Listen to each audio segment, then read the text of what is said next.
Senhoras e senhores, muito bem. Estamos para começar em 2 minutos o nosso terceiro sinal. E 30 anos a gente faz todo dia, né? Então, esse é um concerto de aniversário, de festa. Então, todo mundo, né, concentra, né? Elimar, muito obrigado pelos 30 anos. Parabéns! Muito obrigado. Vocês não chegaram nos 30 se não fosse que nem a participação de vocês aí, né? Então, eu que tenho só a agradecer os mais de 500 que passaram na minha mão. Então, daí a gente combinar, né, de fazer os comes e bebes aí, né, depois... Não, pode passar na frente, né? Tá tudo devagar, né? Pode olhar aqui no cantinho. Tá? Eu tenho que ir lá daquele lado também. Só que as duas padecidas, cara, vão ser pra vocês. Vamos se divertir, gente. Nem vou te dar mais boa sorte. Trabalhando pra isso. Exato.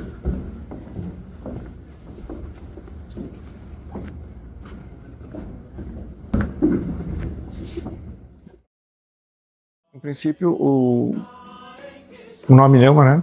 São os primeiros sinais gráficos de escrita musical. Então, as primeiras partituras, elas não são escritas com o código que a gente tem, mas sim com os sinais que vêm justamente de acento gráfico, de agudo, grave, longo e curto.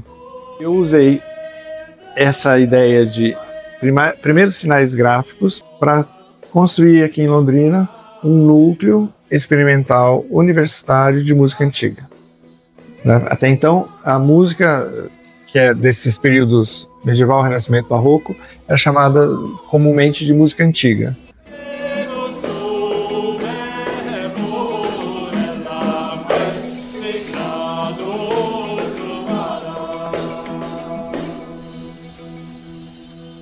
Quando a gente fala que está fazendo música antiga, eles acham que é dos anos 70, né?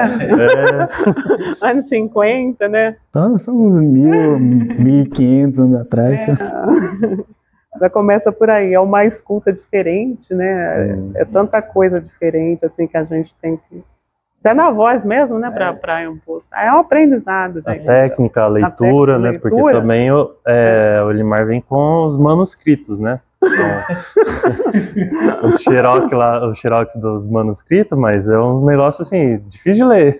Jesus, mas até a anotação, né, que era diferente e tal, então é bem interessante ter essa diversidade, né, conhecer esse mundo, né. Mas é apaixonante. A gente vê questão histórica, porque quando a gente está cantando, a gente não pensa muito do que está por trás daquela letra. Então, como tem toda essa parte de onde veio, qual que é o contexto daquilo, eu achei muito interessante. Me chamou muita atenção. E são músicas que eram cantadas pro povo também, né? Não é? Então, não era algo mais elitista, né? Assim, de difícil acesso. Eram coisas que eram cantadas, né?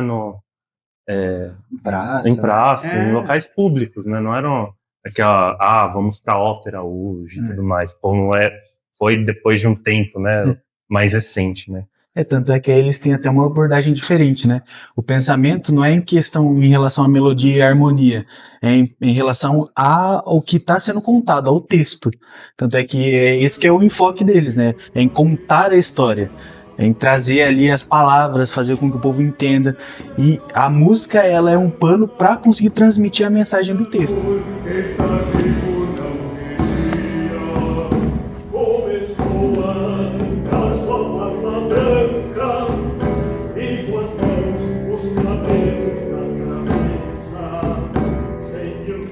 Mas a questão é que a poesia se descolou da música em algum momento. Mas a ideia da lírica, como Aristóteles já definiu na poética, a ideia da lírica é que sempre fosse cantada. A lírica se refere ao instrumento da lira que acompanha o jogral, no caso o aedo grego. O que o Neuma me proporcionou é recuperar essa ideia da música que subjaz a poesia. Então a poesia ela jamais deveria ter se descolado completamente da música. Um bom poeta tem que ter ouvido musical. Mas, não obstante, hoje muito da crítica literária, muito dos estudos literários se esquecem dessa dimensão musical da poesia. E o Neumann me proporciona tudo isso. O Neumann me proporcionou pensar a música em cada coisa que eu faço, seja profissionalmente, seja na minha leitura de lazer. A música, ela faz parte do meu fazer poético em virtude da minha experiência com o Neumann.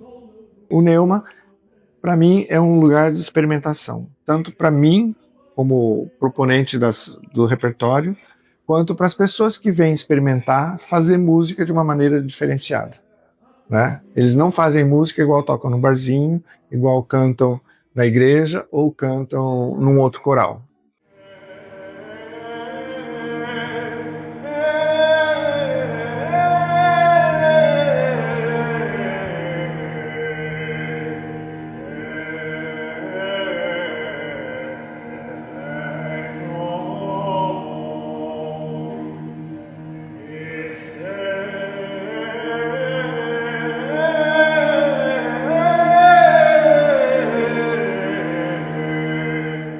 Quando eu tenho acesso a esse grupo, ao trabalho do Elimar, porque ele traz da Europa essa experiência, quando eu tenho acesso a isso, é isso que me desperta, que me move a buscar essas referências. Em virtude disso que eu tive acesso a ir à Europa, porque quando eu vou para a Europa fazer esses estudos, eu vou por conta da minha experiência prévia com o Neumann. Que a gente faz muita coisa no grupo que a gente pode transpor para todos os tipos de música, todos os estilos, sabe? Então, a gente trabalha muitas questões, assim, musicais que são, tipo, atemporais, sabe? Então, coisas que você pode aplicar em qualquer momento com o seu instrumento, com a sua música, que vai funcionar e vai ficar melhor. Eu acho que a função da universidade é essa, a Casa de Cultura, né, como um órgão de extensão, tem que propiciar as pessoas que têm interesse, né, e ainda mais sendo uma universidade pública, né, que elas tenham acesso às informações e aí, quem sabe, encontrar o sonho de vida e a partir daí conhecer os caminhos e as dificuldades, as exigências, né, para poder então trilhar e conseguir alcançar o que tem interesse. A gente vive da música, né? Mas isso também é terapia, sabe? Isso a gente precisa trazer para as pessoas essa possibilidade de aprender, né? De saber que elas podem também estar envolvidas com isso, o tanto que isso é importante para a comunidade, para nós que fazemos música também, isso é muito importante para nós. Então, assim, cultura, ela é importante para todos, sabe? Para quem faz e para quem também tá escutando. A música para mim é literalmente tudo. Não me vejo, não consigo fazer outra coisa, porque sabe aquela coisa de quando você ama, não é um trabalho? É literalmente isso. Então, para mim, música é tudo. Música é o meu passatempo, é o meu lazer, é o meu hobby, é o meu trabalho, é onde eu me divirto, é onde eu esqueço dos meus problemas. É uma coisa que eu posso compartilhar com a comunidade, algo que eu tenho estudado há muitos anos, e aí eu posso compartilhar com os meus amigos, trazer a minha mãe, trazer as minhas amigas, sabe? Então, assim, pra mim a música, ela é tudo, não dá pra fazer outra coisa. Eu gosto muito de um poema lá da Cecília Meirelles, uma parte que ela fala: eu canto porque o instante existe, né? Eu não sou alegre nem triste, minha vida está completa. Eu sou um poeta.